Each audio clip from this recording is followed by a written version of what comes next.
dinig na dinig ko ang ingay ng kanilang pagdating. Ang tunog ng mga kotse, ang tawanan, ang mga boses na puno ng kagalakan. Narito sila. Nasa labas ako ng simbahang ito, nakatago sa lilim ng isang malaking puno, pinapanood ang bawat galaw nila. Ang aking apo, na binuhat ng kanyang ina, ang babaeng halos wala nang ginawa kundi ilayo ako sa sarili kong pamilya. Ang ngiti ni Andrea ay ubod ng tamis, pero para sa akin, ito ang pinakapait na ngiti sa mundo. Akala nila nagtagumpay sila.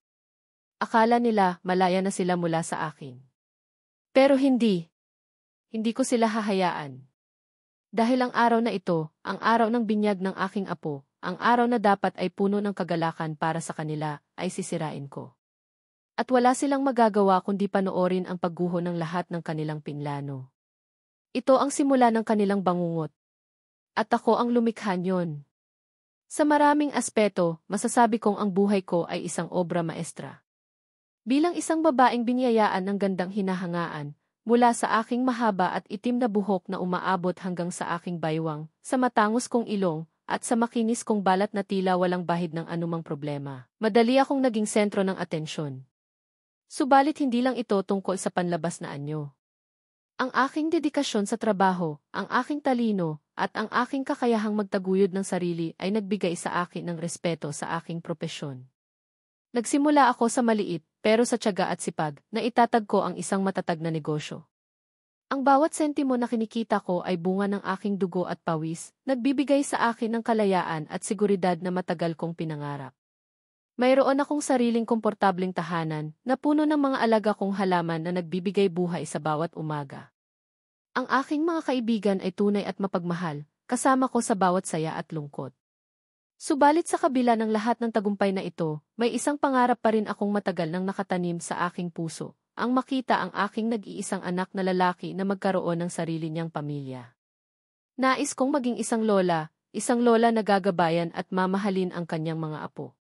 Kaya naman, nang ipaalam sa akin ng aking anak na magpapakasal na siya sa kasintahan niyang si Andrea, lumukso ang puso ko sa tuwa. Si Andrea ay sa unang tingin mukhang inosente at mahinhin. Maputi, payat at laging nakangiti. Salamat naman, ma, sabi ng anak ko, na may ngiti sa labi, sa wakas, matutupad na ang pangarap mong magkaapo. Niyakap ko siya ng mahigpit, naramdaman ko ang kagalakan na matagal nang nawala sa akin. Hindi ako nagpatumpik-tumpik. Ako ang nag-asikaso sa halos lahat ng gastos para sa kasal nila. Nagbigay ako ng malaking halaga para matiyak na magiging perpekto ang kanilang kasal, at ang bawat detalye ay pinansin ko.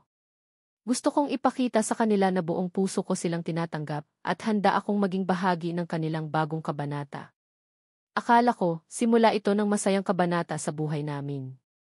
Pero ang katotohanan ay mas malupit kaysa sa inaasahan ko. Ang simula ng unti-unting pagkawasak ng aming pamilya ay nagsimula ng ipanganak ang aking apo. Isang malusog na sanggol na lalaki na sa bawat iyak niya ay tila nagbibigay ng bagong pag-asa sa akin.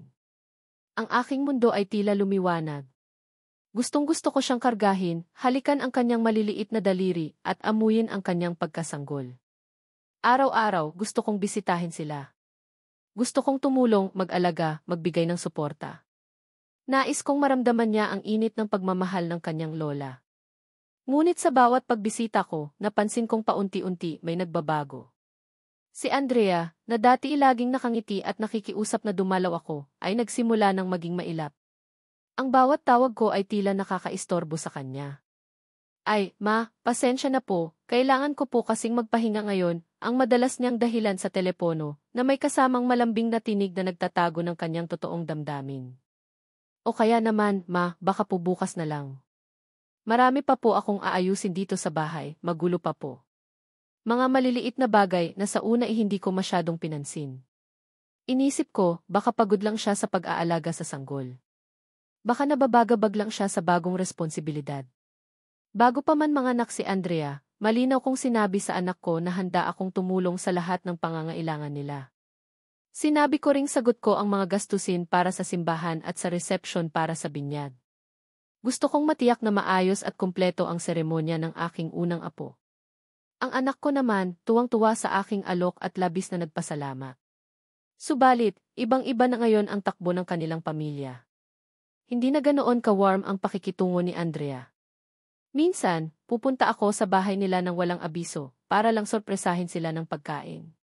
Pero madalas, sarado ang gate at ang pintuan. O kaya naman, kung bukas man, mararamdaman ko ang lamig sa pagtanggap niya. Walang diretsong pagsuway, walang matalim na salita, pero ang bawat kilos niya ay may bahid ng paglayo. Ang dating masayahin kong anak na lalaki ay tila nagiging sunod-sunuran na sa kanyang asawa. Kapag kinakausap ko siya tungkol sa aking pagdududa, ang sagot niya ay laging, "Ma, hayaan mo na lang si Andrea. Marami lang siyang iniisip. Baka stress lang po." Hindi niya nakikita, o ayaw niyang makita, ang unti-unting paglayo sa akin na ginagawa ng kanyang asawa. Ang pagiging mabait ni Andrea ay nagiging isang maskara na nagtatago sa kanyang tunay na ugali. Nagsimula akong makaramdam ng matinding pagkabahala. May something na hindi tama. May plano siya, isang planong hindi ko pa naiintindihan. Lalo pang lumala ang sitwasyon at hindi na ito simpleng stress o pagod. Ang mga maliit na pagtanggi ay naging malalaking pag-iwas. Kapag may family gathering sa bahay ng kapatid ng anak ko, hindi ako nasasabihan. Malalaman ko na lang mula sa picture na nakapost sa Facebook na may kasamang masasayang caption. Ang apo ko, na akala ko'y lagi kong makakasama at babantayan, ay nagiging estranghero na sa akin. Kung dati laging bukas ang pinto para sa akin, ngayon ay kailangan ko nang magpaalam ng ilang araw bago pa man ako makabisita at madalas ay tumatanggi sila. "Ay, ma, maraming pupuntahan po kami o kaya nasa labas po kami, ma, sa lolo at lola niya." Hindi na ako ang priority. Ang pinakamasakit ay ang mga sabi-sabi na naririnig ko mula sa ibang kamag-anak. Mga bulong na tila sinasadya para makarating sa akin. "Alam mo ba," sabi ni Andrea, "masyado ka raw kasing controlling. Na parang gusto mong ikaw ang magdesisyon sa lahat ng bagay sa buhay ng anak mo. O kaya, baka raw pinapakialaman mo ang pagpapalaki niya sa apo mo." Naiinis na raw si Andrea. Nagulat ako. Hindi ko akalain na kaya niya akong siraan sa likod ko. Ako, na nagbigay ng lahat, na tumulong sa lahat ng paraan na kaya ko, sinisiraan niya. Ang bawat bulong, bawat pasaring, ay parang suntok sa aking dibdib. Nagsimula akong magtanong sa aking sarili, ano ba ang ginawa kong mali? Bakit niya ako ginaganito? Ang dating tiwala ko sa aking manugang ay napalitan ng pagdududa at pagkainggit. Parang may pumipigil sa akin na lapitan ang aking sariling apo. Hindi na lang ito simpleng paglayo. Ito ay sinadya. Ang kanyang mga mata, na dati puno ng paggalang, ay mayroon ng bahid ng panlalamig. Ang bawat kilos niya ay nagpapakita ng isang layunin, ang ihiwalay ako sa aking anak at apo. Paulit-ulit akong nagtanong sa anak ko kung ano ang problema. "Anak, bakit parang iniiwasan ako ni Andrea? May nagawa ba akong masama?" Pero laging ang sagot niya ay, "Ma, wala po." Magulo lang po talaga ang isip ni Andrea ngayon. Baka po dahil sa puyat. Hindi niya nakikita ang ginagawa ng kanyang asawa, o mas masakit, ayaw niyang makita. Para siyang bulag sa katotohanan. Unti-unti nakaramdam ako ng pagkatalo. Pero hindi ko hahayaan na matalo ako ng ganito. May babalikan ako. Ang init ng relasyon namin ay unti-unting naglaho, napalitan ng palamig na pakikitungo. Ang mga tawag ko ay hindi na sinasagot, ang mga text ko ay binabaliwala. Tila ako ay naging isang multo sa kanilang buhay. Ngunit ang pinakamahalagang pagbabago ay dumating nang magsimula ang mga paghahanda para sa binyag ng aking apo. Ito ang araw na matagal ko nang pinaghahandaan, hindi lang sa emosyonal kundi pati na rin sa pinansyal. Mula pa noon, sinabi ko sa anak ko na ako ang magbabayad ng simbahan at ng reception. Gusto ko, sa araw na iyon, maramdaman ng aking apo na mailola siyang nagmamahal at nagmamalasakit. Hindi ko akalain na magagamit ko ang aking kabutihan laban sa kanila. Isang hapon, nakita kong nag-post si Andrea ng litrato sa kanyang social media account. Isang digital invitation. Nakalagay doon ang pangalan ng simbahan, ang petsa, at ang pangalan ng aking apo. Lahat ay naroon maliban sa isa. Wala ang pangalan ko. Ni isang imbitasyon, wala akong natanggap. Ni tawag, ni text, ni isang abiso, wala. Parang hindi ako nanay ng tatay ng apo ko. Parang wala akong karapatan sa buhay nila o sa buhay ng aking apo. Nanginginig ako sa galit. Hindi lang ito tungkol sa imbitasyon. Ito ay tungkol sa pagpapawalang halaga sa akin, sa pag-alis sa akin sa buhay ng sarili kong apo. Ang lahat ng tulong ko, ang lahat ng pagmamahal ko, ay binabaliwala. Ang bawat sentimo na ibinigay ko ay parang basura na inihagis sa kalsada. Pero, bago pa man ako tuluyang magpadala sa galit, naisip ko ang isang bagay. Ang reservation ng simbahan. Ako ang nagbayad, ako ang nag-ayos, at sa pangalan ko nakapangalan ang lahat. Ang resibo, ang mga papeles, ang confirmation, lahat ay nasa akin. Ito ang punto ng aking pagbabago. Mula sa pagiging mapagmahal na lola na handang magbigay ng lahat, naging isang babaeng naghahanap ng katarungan, isang babaeng handang lumaban. Hindi niyo ako iniimbita. Bulong ko sa sarili ko habang pinagmamasdan ang larawan ng imbitasyon sa aking telepono. Ang mga mata ko ay puno ng determinasyon. CJ, paparamdam ko sa inyo kung ano ang pakiramdam ng mawalan. Nang mawalan ng mahalaga, nang mawalan ng lahat sa isang iglap. Hindi ako nag-iisang nagalit. Ang ilang mga kamag-anak na malapit sa akin ay nagtatanong din, bakit wala ka sa listahan ng bisita, tita? Alam mo bang nag-post si Andrea ng invitation sa Facebook? Ang bawat tanong nila ay parang nagbuhos ng gasolina sa apoy ng galit ko. Sinabi ko sa kanila na baka nakalimutan lang ako, para hindi ako magmukhang kawawa. Pero sa loob ko, alam kong sinadya ito. Ito ay isang intensyonal na pagpapahiya. At hindi ko ito palalampasin. Nagplano ako. Isang tahimik na plano na sisira sa kanilang perpektong araw. Ang huling patak na nagpaapaw sa baso ay ang pagdating ng formal na imbitasyon para sa binyag.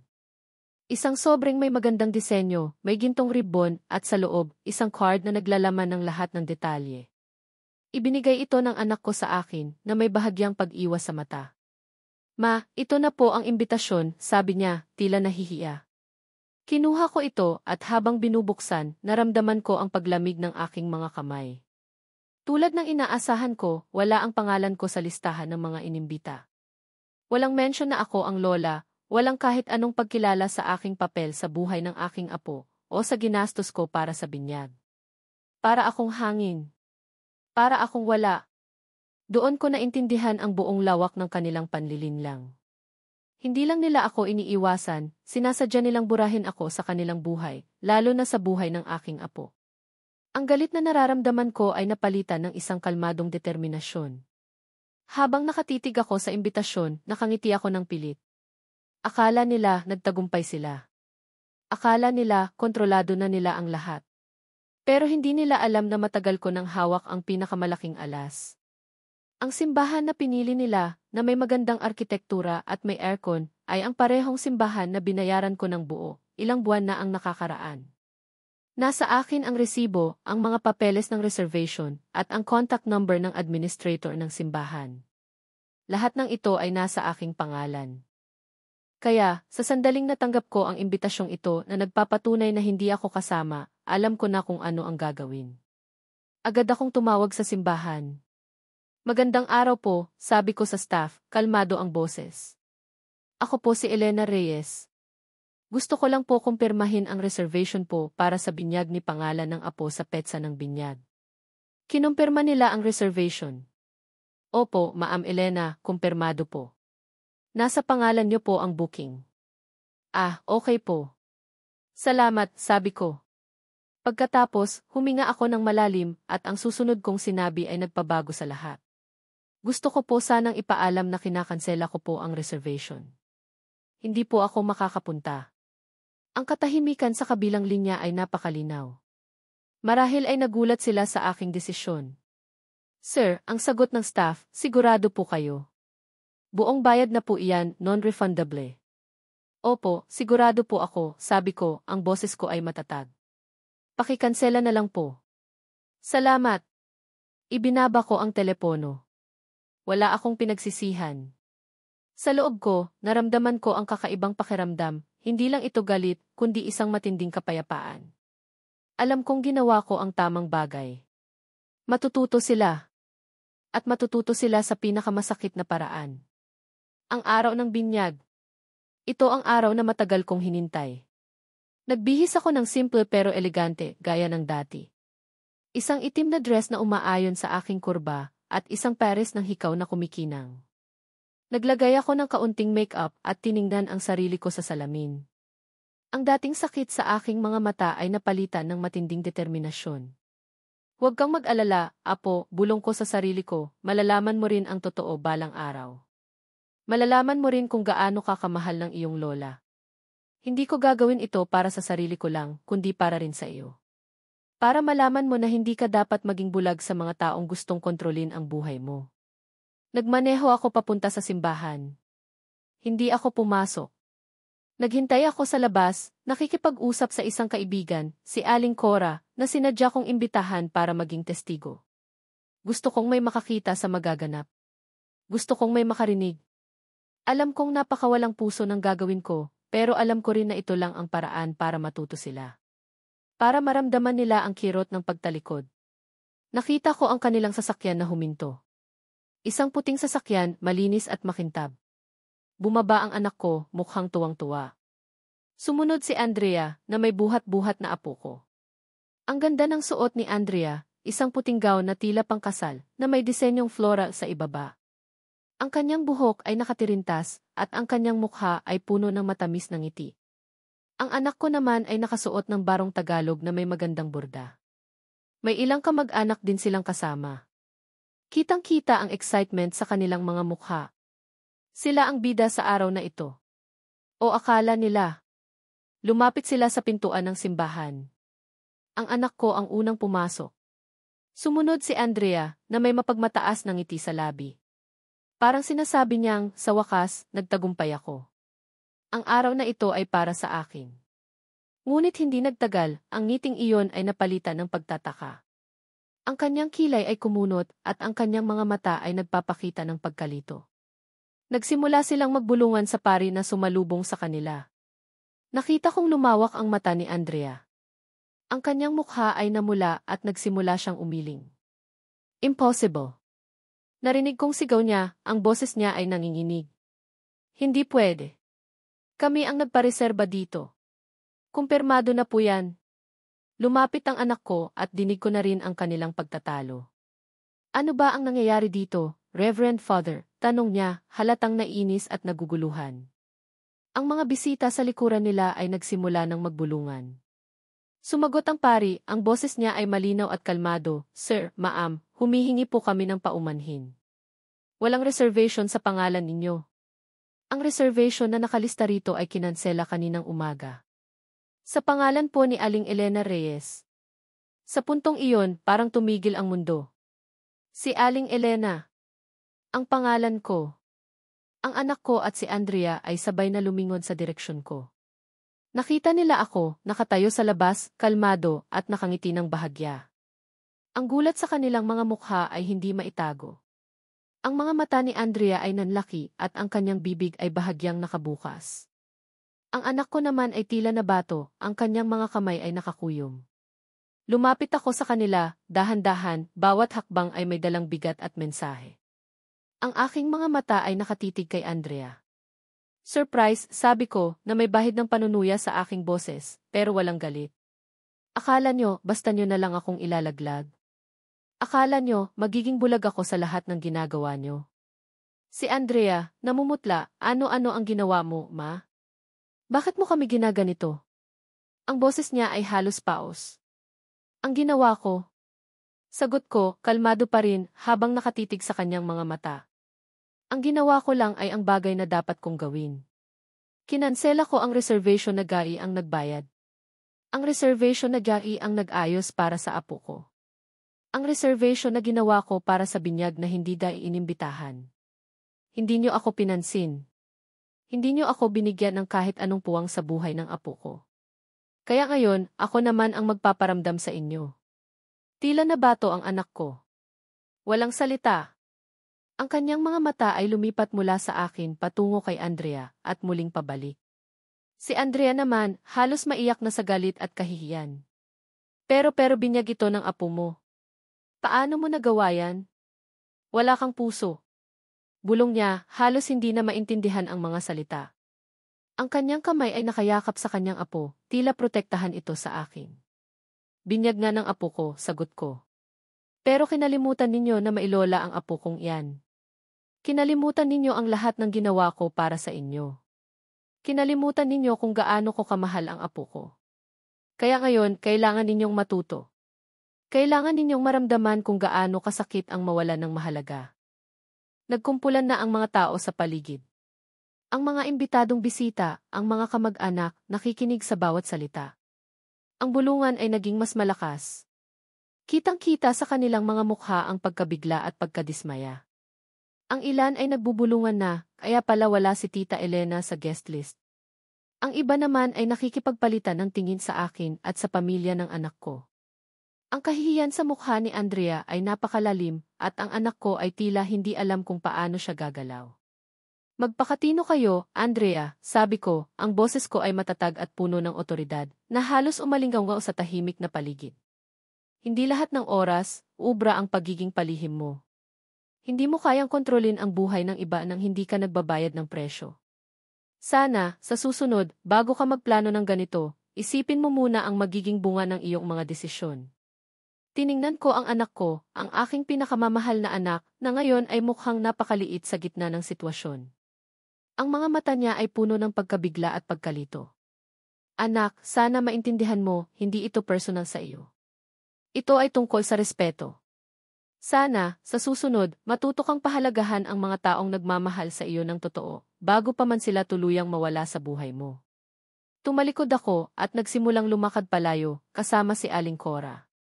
Narinig ko pa ang pag-iyak ni Andrea, at ang pagtatangkang pakalmahin siya ng anak ko.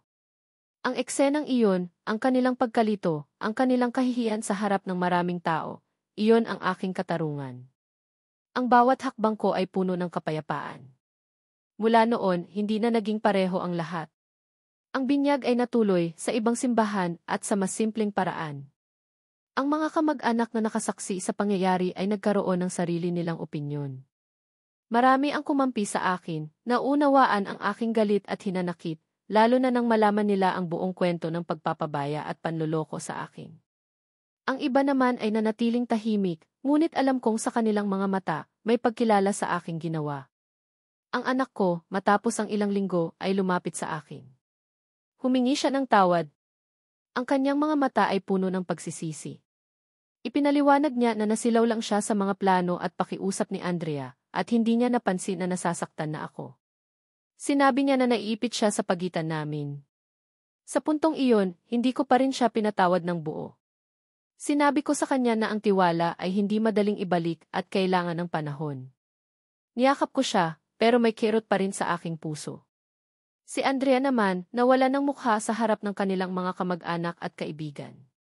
Ang kanyang imahe bilang mabait na manugang ay gumuho at ang kanyang mga kasinungalingan ay nalantad. Nabalitaan ko na ang ilan sa kanyang mga kaibigan ay lumayo na rin. Hindi na siya ang sentro ng atensyon, bagkus ay naging sentro ng mga bulong at pag-iwas. Ang ganti ko ay hindi lamang ang pagsira sa araw ng binyag. Ito ay ang paggising sa mga tao sa paligid nila sa tunay niyang ugali at ang pagkitil sa kanyang pagiging kontrolado. Ako, naging mas tahimik. Mas pinili kong mag-focus sa sarili ko at sa aking negosyo na mas lalo pang umunlad dahil sa aking dedikasyon. Mas marami akong oras sa aking sarili at mas pinahahalagahan ko ang mga taong totoo sa akin. Nakikita ko ang apo ko paminsan-minsan sa mga pagkakataong sila ang lumalapit at humihingi ng tulong o kung kailangan niya ako. Pero hindi na katulad ng dati. Ang pagmamahal ko sa apo ko ay hindi nagbago, pero ang relasyon ko sa kanyang mga magulang ay hindi na babalik sa dati. Ang laging sinasabi ko sa sarili ko, ang pinakamahalaga ay ang kapayapaan ng loob. Ang leksyon, hindi mo kailangang maging maganda lang. Kailangan mo ring maging matalino at matatag. Ang pagpapatawad ay mahalaga, pero mas mahalaga ang matuto mula sa mga pagkakamali, maging sa pagkakamali ng iba. Minsan, ang pinakamalakas na paghaharap ay hindi sa pamamagitan ng sigawan o pisikal na labanan, kundi sa isang kalmadong pagkilos na magpaparamdam sa kanila ng pinakamatinding pagkalugi. Ang pagpapahalaga sa sarili at sa iyong dignidad ay mas mahalaga kaysa sa anumang pilit na relasyon. Ang payapa kong buhay ngayon ay nagpapatunay na ang tunay na hustisya ay nagsisimula sa pagtanggap sa sarili at sa paghahanap ng kapayapaan sa loob, kahit na ang ibig sabihin nito ay tuluyan ng humiwalay sa mga taong sumira sa iyong tiwala. Hindi ko pinagsisisihan ang ginawa ko. Ito ang simula ng aking bagong buhay, kung saan ako ang bida.